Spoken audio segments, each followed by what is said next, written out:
All right, so it's been decided that we need to have a refresher course on the equipment and the scientific side.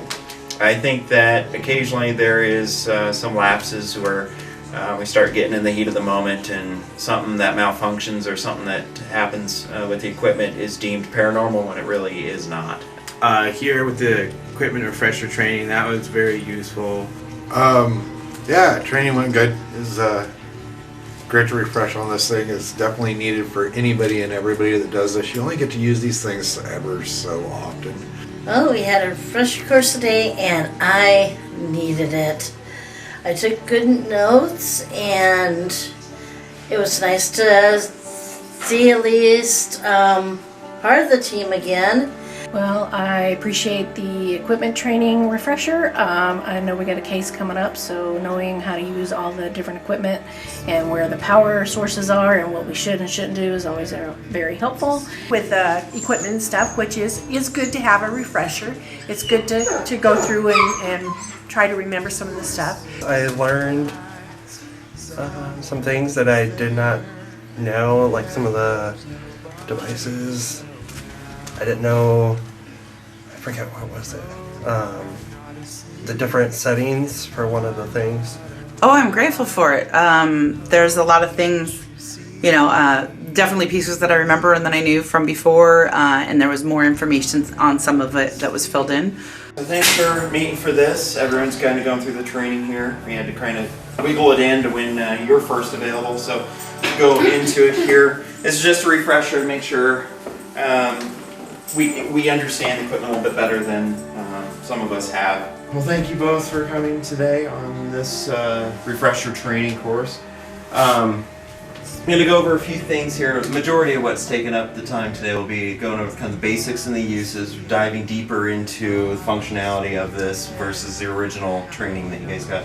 It's good to know what you can do to try to remedy a situation instead of jump on the bandwagon. Oh, this is paranormal. Taking this off. Woo, I'm videotaping. Take it off. I'll just put that over there. Away. Yep, your virgin eyes. Oh. It's a professional team, So kind of recap on the equipment, the main stuff here we'll use on anything, including Daywalk kit stuff, which we'll start with that. Ruling out false alarms. We're just too far advanced, especially coming up on our 10-year, to say, oh, that's acting in a weird way, it's paranormal, without figuring out what could be on the equipment aspect. Yep. Alright, well thanks for making time out of your busy schedule to come out, and I've been getting with everybody and do this equipment refresher. It's important to understand the tools that we use on a day-to-day. So, start with the quick hit, remember? So temperature is to a thermometer, as a cell sensor meter is to Magnetic fields. Electromagnetic fields. Okay, go forward. Yep, that's good. So remember, everything that we use when it's a quick visit or a day walk is kind of nicely placed in this. There is found to be digital noise on the monitor and static in the radio when trying to speak into it. What troubleshooting can we do to resolve this? Move everything. Yeah, that'd be the easiest what I answer. do first. That'd be the easiest. Yeah. Could also do KT sweep or EMF sweep in general. Figure things out too, because it might not be the whole thing. It might be well grounded, but it might be something that's an appliance nearby. EMF, electromagnetic field, is to K2, K2 meter, as ITC, which I said what that was earlier, is to what? Say that again, just one more time. Yep. So EMF is to K2, as ITC is to... It helps if you remember what ITC is and what that equipment does. Spirit box is under that umbrella. Well, No. close. Okay, no, I'm not getting it. Fabulous? No. That can be considered ITC. Basically the things that are all under ITC is those apps like Jarrett will use, Crystal uses, SB7, SB11, all that is in the real-time communication realm of ITC. David, put that away. That's cool. Okay, so we'll have the basic things that we'll use, like audio, stuff to cover EMF, a camera, lovely old obelisk, which is antiquated now, but it still works. It's so great.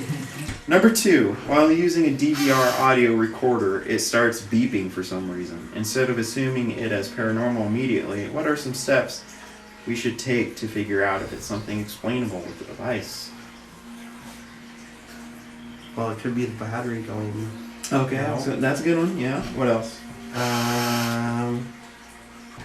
All right, it goes back up. So it's supposed to record basically when you're doing your sweep, record what your minimum is in that sweep and what your maximum is. We're using this older technology because it's worked for us several times. So I'm not ready to retire this baby yet.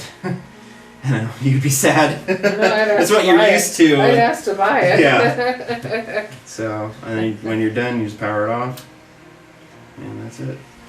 So there's a lot more bells and whistles on this than just dictionary mode, but that's why we want to go this training to kind of dig deeper into the things that we have that we use on a day-to-day, case perspective. I have such a hard time though, like, kind of hearing the words. I don't like the static. The static. It messes with some people, just like some of the apps mess with others. Yeah. That one that goes murmur. My murmur that app drives me messes. nuts. It's just a spider. It's a Try Charlotte. having taken a poop and you have a little spider jump at you. Well, we don't Did want you that. die?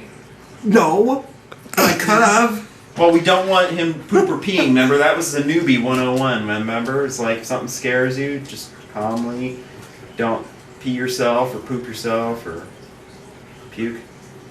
However, Well, yeah, because you told me that. right. Remember, 'Cause I I tell puked all around. newbies that, and I let it sink in. So it's like, I well, still puke. because that's the review. I If you still made it through the shadow case and your pants are still dry, that's a good sign. So yeah. Maybe. Psychics up. My murmur. I get a psychic that hears this stuff on a regular basis where they're clear audio. I'll run that murmur and they're like, "Where did you get that?" Because that's what I hear in my head, and it drives them bonkers. Would you recommend that we have that during the investigation too? So if we're getting something, we can also see if it correlates with the temp. Yeah, especially the moments where you get the chills, or the moments where you just kind of feels like it's cold over here. We definitely want to validate with these. I think the opportunity to go over the equipment and not in the field, but to go over the equipment and what it's capable of doing and the types of things that we could use. There's a lot of stuff where I've noticed us as a team, we kind of grab the same pieces over and over again. You get comfortable with the piece. Well, there's other and different toys I could be playing with to learn things and maybe capture things, which was my original goal when I got here, to have fun. I'm still gonna have troubles, just because not being used to doing stuff, because I've been away. Show up once a year. Yeah. There is some stuff that I picked up that I did not know. And I like the way Eric teaches, gives us some visual examples. I need to have examples on how to use things and what not to do, so it's very helpful. I really feel good about the refresher course, and now I just gotta remember, keep reviewing my notes and remembering how to do things, and it went well. So, and a lot of us don't always go on every single case. So there's a lot of time for you to forget things because, life takes up space. Very practical. There's just so many things, and unless you're constantly using them, chances are you're not going to be using them optimally every time, unless you have, something like this happening. So I know I got lots of useful information out of it that will help me be more fully functional in the future. And by that, you hit this top button first, because it has a picture of a camcorder and a still camera on it. Okay. I don't know if you need. No, I got that You got it? Not paranormal first. What we should be trying to do is figure out, of course, there are other IR lights from our cameras, because this is IR usually at nighttime when we're using it. And the beam from this, that's where don't cross the beams, we always say come from. So, and then the record button right here to record. Basically, the main things to know with this is to watch where your finger goes. Because I've seen a few times people hit this and they're like, oh, I can't see you. What? Because they zoomed in all the way. So if that happens and you're looking in here and you're like, what the fuck? Just zoom it back out. It will cause this, because it's also affecting the other camera too by basically brightening it, flooding it out. So that's what we will see as evidence analysts reviewing footage back. Someone with the camera will aim it at the camera and they're canceling each other out because he just said, Right here. Yeah, like it's the- right here. Yeah. Yeah, Wow, nice. David. Okay. I'm sorry. Those two right there, maybe? No, I'm seeing. Oh, over her shoulder, maybe? I see some fuzz around. Oh, wow. Yeah, you're close. It's lights for Yeah, sure. that's what you need to do is zoom into it, otherwise I'm not seeing it. Because if you Can't think remember, I'm- hard drives, yeah, I it's am storage. old. Yeah. I am 1963 vintage. hmm So, So you can look at that then, in your perspective. I'll say that if you want to think reel to reel, you can think of the film. No, we had Once your this, film is out, so the longer the film is on the roll, the more pictures you can take. But then if that film, if you only get so much, then you're allowed only so many to be taken on that. Does that clarify it? So No, the higher still numbers bad, yeah. on a hard drive, that means more space, but the 2 digits, more so, you gotta focus on the back. There's gigabytes, there's megabytes, there's terabytes. Okay. I'll zoom in a little bit more. Anything there, it's kind of zoomed in a little bit. Anything grabs you? I mean, that, but that's. No, you're cool. You're on the right track. It's of the same thing. It was right here. These two. Oh, okay. But then- Isn't that the. All right. Oh, good. Yeah. Good Not job. the- Yeah, good job. not Yeah, good job. And then you And then start see, going. yours unwired. It's backwards right now, but yeah. Uh-huh, So you they all are start that going way. that way, and then you pull this out, and then you can leave. Because I think we've been starting from the DVR and then unwrapping it to where we go. Mhm.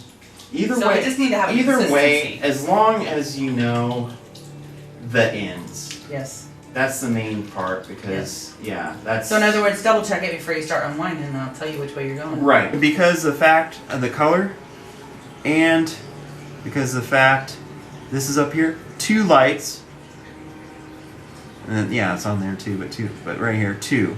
So what would have happened is basically that's lens flare. So what would have happened then is if I move the camera over, it would have moved those lights over too because it would have stayed in the same way. And if I moved the camera back, it would have went back in the same area because of the damn halogen lights, as Darcy called them. There's a side note here about AVP versus EVP. Remember the difference? Really, EVP is electronic voice phenomenon, so that's what we'll pick up with an electronic device that we hear back later.